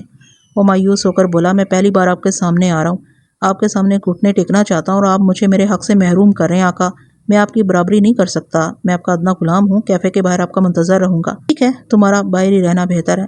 میں نے تھوڑے سے سینڈوچز کھائے، پھر کافی پینے لگا۔ عورتیں مجھے بار بار دیکھ رہی تھیں اور ادائیں دکھا رہی تھیں تاکہ میں مجبور ہو کر کسی ایک کو تنہائی دور کرنے کے لیے بلا لوں۔ میں تنہا نہیں تھا، میرے ساتھ رومانہ کا غم تھا۔ دماغ کے کسی گوشے میں کسی عورت کی خواہش نہیں تھی، اس لیے لینا جیسے حسن و شباب کو بھی نظر انداز کر دیا تھا۔ کافی پینے کے بعد میں نے بل ادا کیا، پھر سامی کو اٹھا کر باہر آ گیا۔ کیفے کے سامنے ہی ایک کار کے پچھلے دروازے کے پاس ایک لمبا تڑنگا نہایت ہی بدصورت حبشی کھڑا ہوا تھا۔ اس کی صورت ایسی بھیانک تھی کہ کمزور دل کے لوگ نیند تاریکی میں سے دیکھ کر ڈر جاتے ہوں گے۔ اس نے مجھے دیکھا، پھر سامی کو دیکھتے ہی پچھلی سیٹ کا دروازہ کھول کر فٹ پاتھ پر دوزانو ہو گیا۔ سر کو جھکا کر ایک ہاتھ سینے پر رکھ لیا۔ میں بوکھلا کر تیزی سے چلتا ہوا پچھلی سیٹ پر بیٹھ گیا۔ اچھا ہوا کہ آدھی رات کو یہ تماشا دیکھنے والے زیادہ لوگ نہیں تھے۔ قریب ہی فٹ پاتھ پر سے گزرنے والے کچھ لوگ ٹھٹک گئے تھے۔ وہ کمبخت اپنی غلامانہ ذہنیت سے باز نہیں آیا تھا۔ اس نے فٹ پاتھ سے اٹھ کر پچھلی سیٹ کے دروازے کو بند کیا، پھر ٹھٹکنے والے لوگوں کی طرف دیکھ کر گھرایا، گیٹ اوے فرام ہیئر، پھوں پھوں۔ مجھے ایسا ہی محسوس ہوا جیسے خوخار کتا بھونک رہا ہو۔ اس کی صورت بھی ایسی بھیانک اور خوخار قسم کی تھی کہ لوگ سہم کر پیچھے چلے گئے۔ اس نے اسٹیئرنگ سیٹ پر بیٹھ کر کار سٹارٹ کی۔ دوسرا ہی لمحہ ہم وہاں سے دور ہوتے جا رہے تھے۔ میں نے کہا میں حالات سے مجبور ہو کر چھپتا پھر رہا ہوں، مگر تمہارا یہ غلاموں جیسا انداز دنیا والوں کو میری طرف متوجہ کر لے گا۔ وہ انکساری سے بولا، آقا آپ میرے جذبات کو سمجھیں، میں اب تک آپ کو خیال ہانی میں پوچھتا رہا ہوں، آپ کو سامنے دیکھ کر میری کیا حالت ہو رہی ہے آپ ٹیلی پیتھی سمجھ سکتے ہیں، ویسے آئندہ میں دنیا والوں کے سامنے محتاط رہوں گا۔ میں نے اسے بتایا کہ ہم کس مہم پر جا رہے ہیں اور اسے میرے ساتھ ایک طویل عرصہ تک روپوش رہ کر کس طرح کا رول ادا کرنا ہے۔ وہ سمجھ رہا تھا اور اچھی طرح سمجھنے کے لیے سوالات کر رہا تھا۔ میں نے کہا تمہارے بہت سے سوالات کا جواب میں نہیں دے سکتا کیونکہ پلاسٹک سرجری کے متعلق میری معلومات محدود ہیں۔ ابھی ہم ڈاکٹر سے معلومات حاصل کریں گے۔ ویسے ڈاک ماسٹر تمہارا نام کیا ہے؟ زنگورا، اس نے جواب دیا۔ غلام کا نام زنگورا ہے۔ میں جنوبی افریقہ کے ایک مقام کتنگا میں پیدا ہوا، بچپن سے جوانی تک گھنے جنگلوں میں رہا۔ ایک بار ایک انگریز شکاری نے مجھے ننگے ہاتھوں ایک شیر سے لڑتے دیکھ کر اپنا ملازم رکھ لیا۔ میں نے انگریزی بولنا اور انگریزی کپڑے پہننا سیکھ لیا۔ وہ شکاری مجھے یوگنڈا لے گیا۔ وہاں ایک انگریز عورت بہت حرامی تھی، مجھے اپنے ساتھ سونے کے لیے کہتی تھی اور خوخار کتوں کو سدھاتی تھی۔ ایک بار میں اس عورت کو سیدھا کر رہا تھا کہ اس کا انگریز صاحب آ پہنچا۔ وہ گوری عورت کے ساتھ مجھ جیسے کالے کو برداشت نہ کر سکا، فوراً ہی ریوالور نکال کر مجھ پر فائر کیا۔ گولی میری ران میں لگی۔ اس سے پہلے کہ وہ دوسرا فائر کرتا، میں نے چیتے کی طرح چھلانگ لگا کر اسے دبوچ لیا۔ میں جنگل کے درندوں کو 2 ہاتھوں سے دبوچتا ہوں۔ انگریز بہادر کی گردن ایک ہی بار میں ہاتھ میں آ گئی۔ میں پچھلی سیٹ پر بیٹھا زنگورا کی باتیں سن رہا تھا، اسٹیئرنگ کو تھامنے والے ہاتھوں کو دیکھ رہا تھا۔ واقعی اس کے دونوں ہاتھوں کے پنجے اتنے بڑے اور ایسے فولادی لگ رہے تھے کہ انسانی گردنوں کے لیے اس کا ایک ہی فولادی پنجہ کافی ہوتا ہوگا۔ وہ بول رہا تھا، آدمی ہو یا جانور، اسے ننگے ہاتھوں سے مسل کر مارنے میں بڑا مزہ آتا ہے۔ مجھے بھوک لگی ہو تب بھی کسی کو ہلاک کرنے کی خوشی میں اور 24 گھنٹے بھوکا رہ سکتا ہوں۔ میں نے کہا یہ درندگی صرف جنگلوں میں بھلی لگتی ہے آقا، جنگل کے درندوں نے مجھے سکھایا ہے کہ میں انہیں ہلاک نہیں کروں گا تو وہ مجھے چبا جائیں گے۔ مہذب دنیا میں آ کر پتہ چلا کہ انسانوں کا جنگل سب سے خطرناک ہے۔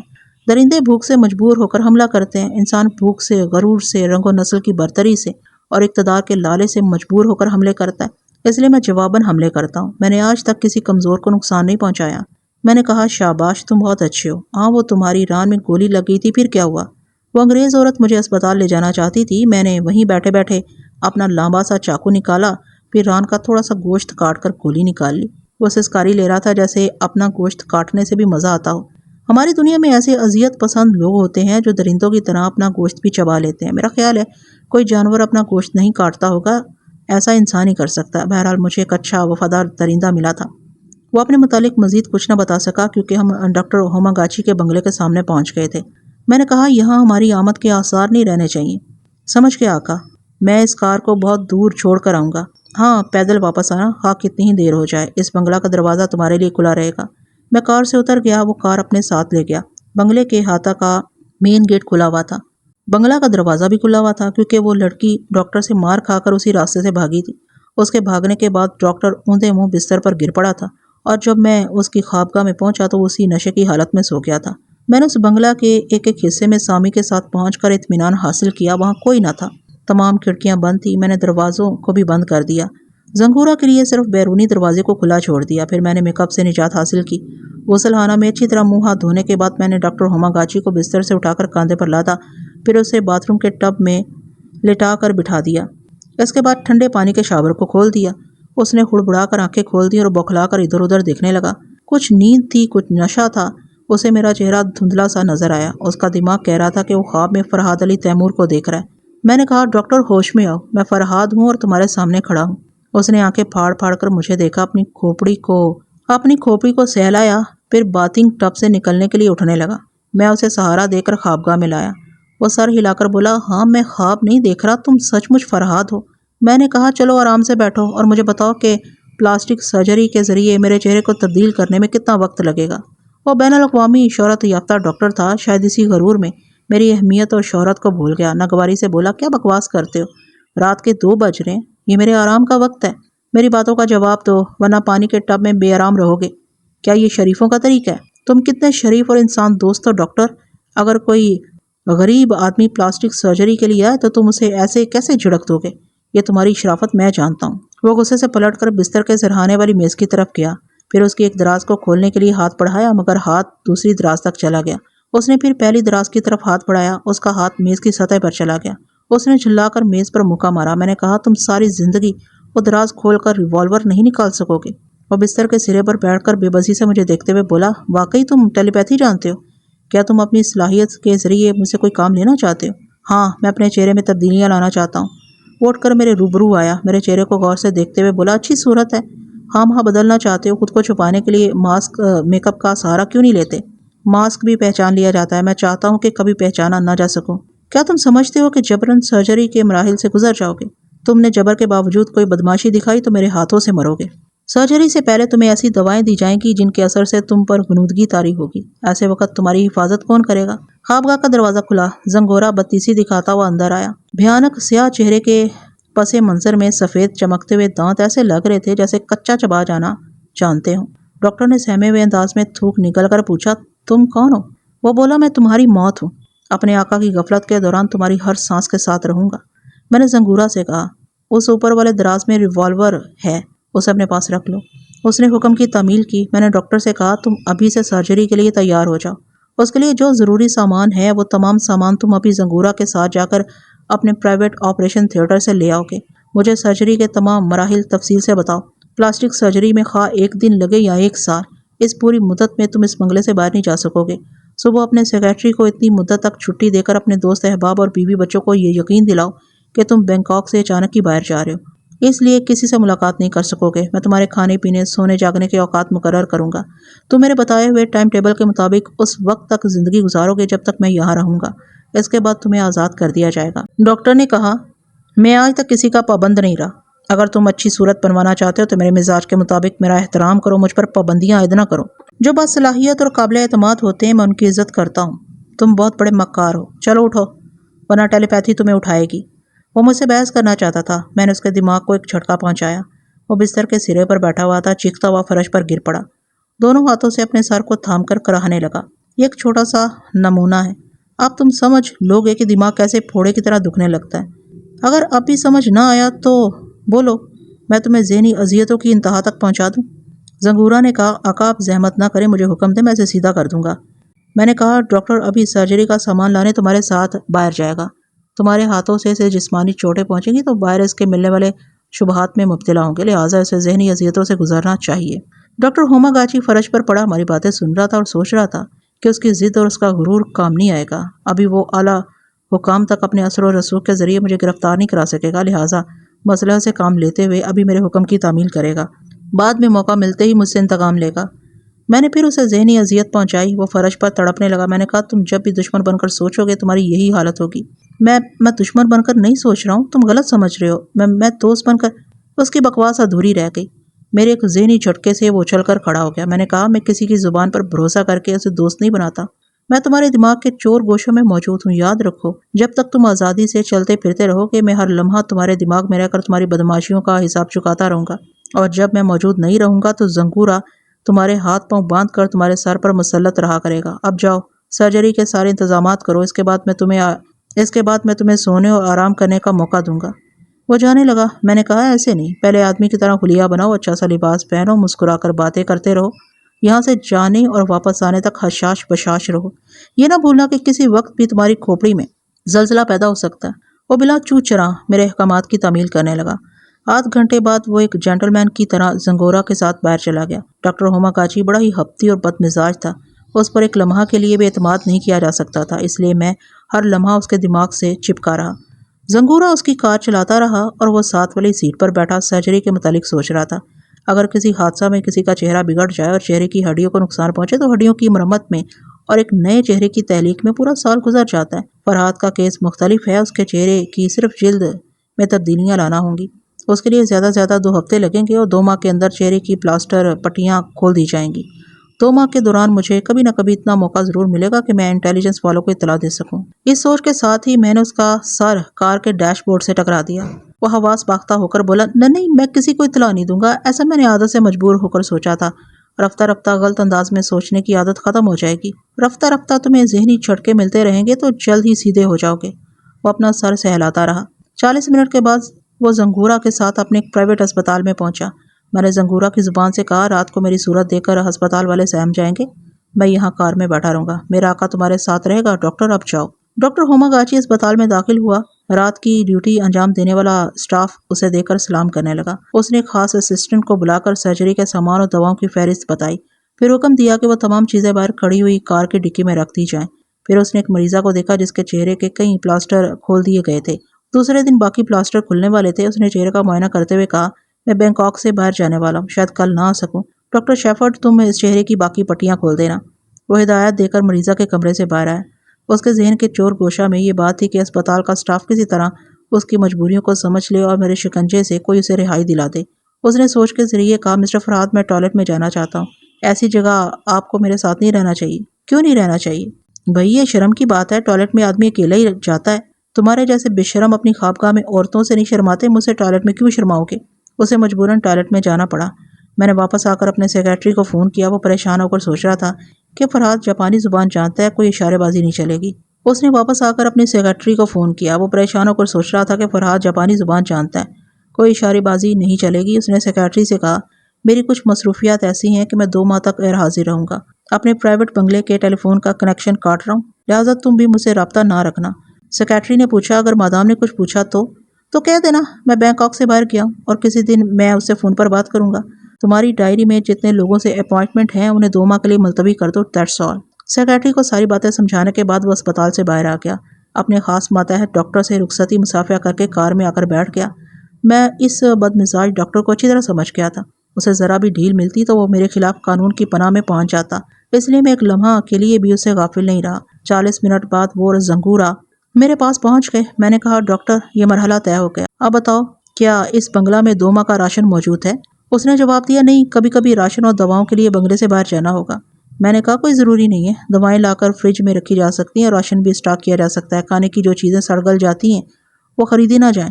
اس وقت day and night shopping centre سے ضرورت کی تمام چیزیں خریدی جا سکتی ہیں۔ جاؤ یہ مرحلہ بھی طے کر کے آ جاؤ۔ وہ پھر چلے گئے۔ میں نے سامی کو سہلاتے ہوئے کہا، میری جان تم آرام سے سو جاؤ، جب میں سونے جاؤں گا تو تم میرے پاس پہرا دیتی رہو گی، ٹھیک ہے نا؟ وہ ڈاکٹر کے پاس بستر پر جا کر بیٹھ گئی۔ میں ڈاکٹر کے دماغ میں پہنچ گیا۔ اب وہ میرے خلاف سوچنے سے پرہیز کر رہا تھا۔ کوئی سازشی سوچ پیدا ہوتی تو اسے فوراً ہی دماغ سے جھڑک دیتا تھا۔ میں نے اسے نہیں چھیڑا، اسے خود ہی اپنی مخالفانہ سوچ سے لڑنے کے لیے چھوڑ دیا۔ دکانوں میں خریداری کے دوران اس نے سوچا، 1 گھنٹے سے فرہاد مجھے مخاطب نہیں کیا ہے، کیا وہ سو رہا ہے؟ اس نے سوچ کے ذریعے آواز دی، مجھے پکارا، مگر میں خاموش رہا۔ تب اس کے اندر سازشی تحریک پیدا ہوئی۔ اس نے دکان سے ایسی انجیکٹ کرنے والی دوا خریدی جو جسم میں پہنچ کر آہستہ آہستہ زہر کی طرح پھیلتی تھی اور دماغی طور پر نکارہ بنا دیتی تھی۔ اس نے وہ دوا خرید کر دوسری دواؤں کے ساتھ رکھ لی۔ جب وہ زنگورا کے ساتھ راشن اور دوائیں لے کر واپس آیا تو میں نے کہا، ڈاکٹر وہ سلو پوائزن والی دوا نکال کر زنگورا کو دے دو۔ وہ ایک دم سے گھبرا گیا، جلدی سے وہ دوا نکال کر دیتے ہوئے بولا، مجھے معاف کر دو، میں نے اس کے دماغ کو کنٹرول میں لیا تو وہ باتیں بھول گیا۔ سامنے والی دیوار سے جا کر سر کو ٹکرا دیا۔ پھر میں نے اس کے دماغ کو آزاد چھوڑ دیا۔ اس کے سر سے خون بہہ رہا تھا۔ وہ تکلیف کی شدت سے کراہنے لگا۔ میں نے ایک دماغی جھٹکا پہنچایا تو وہ چیخنے لگا، معافی مانگنے اور قسمیں کھانے لگا کہ آئندہ وہ کبھی میری مخالفت میں نہیں سوچے گا۔ زنگورا نے دونوں ہاتھ آسمان کی طرف اٹھا کر کہا، میرا آقا دماغوں کی دنیا کا بادشاہ، اس کے قہر سے ڈرو، توبہ کرو، قسمیں کھاؤ، دوسری غلطی نہ کرو، دوسری غلطی کے بعد زندہ رہنے کی غلطی نہیں کر سکو گے۔ میں نے کہا، ڈاکٹر جہاں کھڑے ہو وہیں فرش پر لیٹ جاؤ، میں تمہیں 5 گھنٹے تک سونے کی اجازت دوں گا، اس کے بعد میں 4 گھنٹے کی نیند حاصل کروں گا، یعنی 9 گھنٹے کے بعد تم چاہو تو سرجری کا پہلا عمل شروع کر سکتے ہو۔ وہ سہما ہوا تھا، فوراً ہی فرش پر لیٹ گیا۔ ذہنی جھٹکے کھانے کے باعث اس کا دماغ پھوڑے کی طرح دکھ رہا تھا۔ میں نے اسے ٹرانس میں لے کر گہری نیند سلا دیا۔ زنگورا ابھی میرے حکم کے مطابق دوسرے کمرے میں سونے چلا گیا۔ سامی بھی سو رہی تھی۔ تب رسونتی نے کہا، فرہاد میں نے کئی بار تمہیں مخاطب کرنا چاہا، پھر یہ دیکھ کر چپ رہی کہ اس بد دماغ ڈاکٹر کی نگرانی کر رہے ہو، مجھے مداخلت نہیں کرنی چاہیے۔ ٹھیک ہے، اپنا حال سناؤ۔ ابھی تک تو خیریت ہے، پتا جی اور وسونتی میرے پاس پہنچ گئے ہیں۔ برمی حکومت میری وجہ سے بہت پریشان ہے، اس کی سرحدوں پر بڑی طاقتیں مورچہ بنا رہی ہیں۔ بڑے ممالک کے نمائندے کل صبح 10 بجے فردن مجھ سے ملاقات کریں گے۔ میں پہلے سے بتا دوں، ہر ایک کی خواہش یہ ہوگی کہ میں ان کے ملک میں پناہ لوں۔ تم کہاں رہنا چاہتی ہو؟ مستقل رہائش کے لیے میں اپنے دیس کو پسند کرتی ہوں۔ میں نے کہا، ماسک مین بھی یہی چاہے گا کہ تم ہندوستان میں رہو، مگر سپر ماسٹر تمہیں حاصل کرنے کے لیے ایڑی چوٹی کا زور لگائے گا۔ فرہاد تم کیا مشورہ دیتے ہو؟ تمہیں اپنے ہی دیس میں رہنا چاہیے۔ اب میں پاکستان واپس جاؤں گا، تم ہندوستان آ جاؤ، اب تمہیں کوئی نہیں پہچانے گا، ہم وہاں اجنبی کی حیثیت سے ملیں گے، لوگوں کی دانست میں رفتہ رفتہ دوستی کریں گے، کوئی تم پر شبہ نہیں کرے گا۔ رسونتی تقدیر کو منظور ہوگا تو ضرور تمہارے پاس آؤں گا، فی الحال میں ماضی کے تمام رشتے توڑ کر، دشمنوں کو بھول کر اور نئی دوستی کے جذبوں سے توبہ کر کے اپنے وطن میں کچھ عرصہ گزارنا چاہتا ہوں۔ اپنے وطن سے سبھی پیار کرتے ہیں، میں تمہیں وہاں جانے سے نہیں روکوں گی، لیکن اپنی الجھنوں سے جب مجھے نجات مل جائے تو تمہیں اپنے پاس ضرور بلاؤں گی۔ میں نے ہنستے ہوئے کہا، پہلے سے منصوبہ نہ بناؤ، نئی مملکت کے منصوبہ کی طرح ناکامی ہو سکتی ہے۔ فرحات، میرا تمہارا خواب ضرور پورا ہوگا، میں ایک دن نئی مملکت ضرور قائم کروں گی۔ ہاں تم کر سکتی ہو، مگر میں کہہ چکا ہوں کہ پرانے دشمن میرے لیے مر چکے ہیں اور میں نئے دشمن نہیں بناؤں گا۔ بس اب یہی تمنا ہے کہ چپ چاپ گمنام زندگی گزاروں۔ بہت رات ہو چکی ہے، اب سو جاؤ، باتیں پھر ہوتی رہیں گی۔ میں نے پتا جی اور وسونتی کو تمہاری موت کے بارے میں بتا دیا، وہ بہت دکھی ہیں۔ کل کے اخبارات میں بینی، شارلک اور سونیا بھی تمہاری موت کی خبر پڑھیں گے، کسی کو یقین ہو یا نہ ہو۔ میں یہی تاثر دے رہی ہوں کہ اب تم اس دنیا میں نہیں رہے۔ شکریہ رسونتی، میں بھی یہی چاہتا ہوں۔ وہ سونے کے لیے چلی گئی۔ میں نے ڈاکٹر ہوماگاچی کی طرف دیکھا، وہ فرش پر گہری نیند سو رہا تھا۔ میری ہدایت کے مطابق اس کا دماغ اسے 5 گھنٹے بعد بیدار کرنے والا تھا۔ میں نے اس کی جیب سے چابیاں نکالیں۔ سب سے پہلے آئرن سیف کو کھول کر دیکھا۔ اندر ایک خانے میں نوٹوں کی گڈیاں تھیں، دوسرے خانے میں چرمی تھیلیاں بندھی ہوئی تھیں، انہیں کھول کر دیکھا، ان میں بیش قیمت ہیرے جواہرات تھے۔ تیسرے خانہ میں بہت سارے ٹیوبز رکھے ہوئے تھے، ان میں فیس کریم تھی، چہرے کی جلد کو ملائم رکھنے کے لیے اس کریم سے مساج کیا جاتا تھا۔ ایسی چیزیں ٹھنڈی جگہ پر رکھی جاتی ہیں۔ ٹیوبز پر بھی لکھا ہوا تھا، تجوری میں چھپا کر رکھنے کی کوئی خاص وجہ ہو سکتی تھی۔ ڈاکٹر ہوماگاچی کے خوابدیدہ ذہن کو کریدنے سے معلوم ہوا کہ ہر ٹیوب میں کریم بھری ہوئی ہے اور کریم کے درمیان ننھے ننھے قیمتی ہیرے چھپا کر رکھے گئے تھے۔ وہاں 20 عدد ٹیوبز تھے اور وہ تمام ٹیوبز اپنی بیوی مادام سبورا کے ذریعے جاپان اسمگل کرنے والا تھا۔ میں نے تجوری بند کر دی، پھر ایک کہانی الماری کھولی، اس میں فائلیں، خوبصورت دوشیزاؤں، خوبرو مردوں کی بے شمار تصویریں رکھی ہوئی تھیں۔ کئی تصویروں کے خاکے بنے ہوئے تھے۔ ڈاکٹر پلاسٹک سرجری سے پہلے ایسے ہی خاکے تیار کرتا تھا۔ میں ایک ایک فائل کھول کر تصویریں دیکھنے اور ان کی رپورٹ پڑھنے لگا۔ ایک فائل میرے مطلب کا نکلا، اس میں ایک خوبرو پاکستانی جوان طارق محمود کی تصویر اور اس کی سرجری رپورٹ تھی۔ ٹرین کے حادثے میں طارق محمود کا چہرہ بگڑ گیا تھا۔ طارق کی بیوی شہناز اسے ڈاکٹر ہوماگاچی کے پاس لائی تھی۔ شہناز اتنی حسین تھی کہ ڈاکٹر نے فوراً ہی وہ کیس لے لیا، بلکہ اسی بنگلہ میں پاکستانی میاں بیوی کو مہمان بنا کر ٹھہرایا۔ رپورٹ کے مطابق سرجری کے ذریعے طارق محمود کے چہرے کی مرمت ہو گئی تھی۔ پھر دونوں میاں بیوی ہنسی خوشی پاکستان واپس چلے گئے۔ مجھے اس رپورٹ پر یقین نہ آیا، کیونکہ اسی فائل میں شہناز کی تصویر تھی۔ اس کے حسن کو دیکھ کر یہ شبہ ہوتا تھا کہ ڈاکٹر ہوماگاچی جیسے ہوس پرست نے اس حسینہ کو فیس کے طور پر حاصل کیا ہوگا۔ میرے اندر تجسس پیدا ہوا کہ صحیح معلومات حاصل کروں۔ اگرچہ میں غیر ضروری خیال خوانی سے پرہیز کرنا چاہتا تھا، تاہم اب کسی نہ کسی طور پر خیال خوانی کرتا رہا تھا۔ یوں کہنا چاہیے کہ ایک عادت سی ہو گئی اور عادت سے آہستہ آہستہ ہی پیچھا چھڑایا جا سکتا ہے۔ میں نے سوچا خیال خوانی میری ایک انمول صلاحیت ہے۔ مجھے اس طرح خیالات پڑھنے چاہیے کہ کسی کو خیالات پڑھنے جانے کا علم نہ ہو۔ میں چپ چاپ اپنے فائدے کے لیے معلومات حاصل کروں، پھر جس کے خیالات پڑھوں اسے نظر انداز کر دوں۔ میں نے شہناز کی تصویر دیکھی، اس کی کمل کٹورا جیسی گہری سی آنکھوں میں جھانکا، اس کے دماغ میں پہنچ گیا۔ اس وقت پاکستان میں 4:05 ہوئے تھے، صبح ہونے والی تھی۔ شہناز گہری نیند سو رہی تھی، صبح کے سہانے خواب دیکھ رہی تھی۔ میں نے اس کی سوچ میں ڈاکٹر ہوماگاچی کا نام لیا۔ اسکرین پر ڈاکٹر نظر آنے لگا، وہ شہناز کا ہاتھ تھام کر اسے آغوش میں لینا چاہتا تھا، لیکن وہ کترا کر نکل گئی، کہنے لگی، میری مرضی کا بغیر میرا شوہر بھی مجھے ہاتھ نہیں لگا سکتا، تم کس کھیت کی مولی ہو۔ وہ بولا، میں یہاں کا سب سے دولت مند ڈاکٹر ہوں، تمہاری ہر خواہش پوری کر سکتا ہوں۔ اس نے تجوری کھول کر ہیرے جواہرات دکھائے۔ شہناز کی آنکھیں خوشی سے چمکنے لگیں۔ وہ بولی، ابھی طارق کے چہرے کو مرمت کرنے میں مہینوں لگیں گے، مجھے کچھ روز سوچنے کی مہلت دو، میرا ضمیر مجھے اجازت دے گا تو میں تمہاری آغوش میں آ جاؤں گی۔ ڈاکٹر راضی ہو گیا۔ شہناز نے اس دن سے ادائیں دکھا دکھا کر ڈاکٹر کو للچا کر نیم پاگل سا بنا دیا۔ جب وہ سرجری میں مصروف تھا، تب شہناز نے ایک ایجنٹ کے پاس جا کر پاکستان واپس جانے کے لیے ایک فلائٹ میں سیٹ ریزرو کرائی۔ دوسری صبح 4 بجے روانگی تھی۔ اسی شام سے اس نے ڈاکٹر کو للچانا اور شراب پلانا شروع کیا۔ رات 10 بجے تک وہ ڈاکٹر کے ساتھ کار میں گھومتی رہی، اگلی سیٹ پر بیٹھی اسے جام بنا کر دیتی رہی۔ ڈاکٹر اسے ایک بار چومنے کی خواہش کرتا تو وہ کہتی، ابھی صبر کرو، میں اپنے ضمیر کو کچلنے کی کوشش کر رہی ہوں۔ 11 بجے وہ بنگلے میں واپس آئے۔ طارق کی حالت بہت نازک تھی، مگر وہ دونوں خوابگاہ میں چلے گئے۔ ڈاکٹر نے نشے کی حالت میں زبردستی شروع کی، مگر شہناز کی تیزی و تراری کے آگے لڑکھڑانے لگا۔ اس کی عادت تھی کہ وہ غصے میں اور زیادہ پیتا تھا، اور شراب کی خاصیت یہ ہے کہ غصے میں نشہ اور بڑھاتی ہے۔ نتیجہ یہ ہوا کہ اس پر نیم بے ہوشی کی حالت طاری ہو گئی۔ شہناز نے اسے الٹ پلٹ کر دیکھا، پھر جیب سے چابیاں نکال کر تجوری صاف کر دی، ہیرے جواہرات کو میک اپ کے سامان میں چھپا کر رکھا، پھر تمام سامان کے ساتھ نوٹوں کی گڈیاں اٹیچی میں رکھ کر وہاں سے فرار ہو گئی۔ اس نے طارق کو چھوڑ دیا۔ ہیرے جواہرات نے میاں بیوی کے رشتے کو توڑ دیا۔ میں نے اس کی خوابدیدہ سوچ سے پوچھا کہ طارق کہاں ہوگا اور کس حال میں ہوگا۔ اس کی سوچ نے کہا پتہ نہیں کہاں مر گیا ہے، اب تک واپس آ جانا چاہیے تھا، میں پہلے بھی اسے چھوڑ کر چلی آتی تھی، وہ میرے پیچھے پیچھے دوڑا آتا تھا، میں یہی سوچ کر اسے چھوڑ آئی تھی کہ وہ میرا دیوانہ ہے، اپنے علاج کے بعد واپس آ جائے گا۔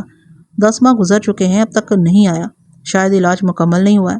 میں نے طارق محمود کی تصویر دیکھی، اس کی آنکھوں میں جھانکا، اس کی سوچ کو تلاش کیا، مگر وہ اپنی تمام تر سوچوں کے ساتھ فنا ہو چکا تھا۔ میں نے ڈاکٹر ہما گاچی کے خواب دیدہ دماغ سے معلومات حاصل کی۔ ڈاکٹر کے سر سے جب شراب کا نشہ اترا تو کھلی ہوئی حالی تجوری نے اسے سب کچھ سمجھا دیا۔ وہ غصے سے پاگل ہو گیا۔ اس نے شہناز کو آوازیں دی۔ اس کمرے میں گیا جو شہناز کے لیے مخصوص تھا، اب وہاں شہناز کا سامان بھی نہ تھا۔ وہ غصے سے تنتناتا ہوا اس کمرے میں گیا جہاں طارق محمود زندگی اور موت کی کشمکش میں مبتلا تھا۔ ڈاکٹر نے شہناز کو حاصل کرنے کی دھن میں اس کے علاج پر توجہ نہیں دی تھی۔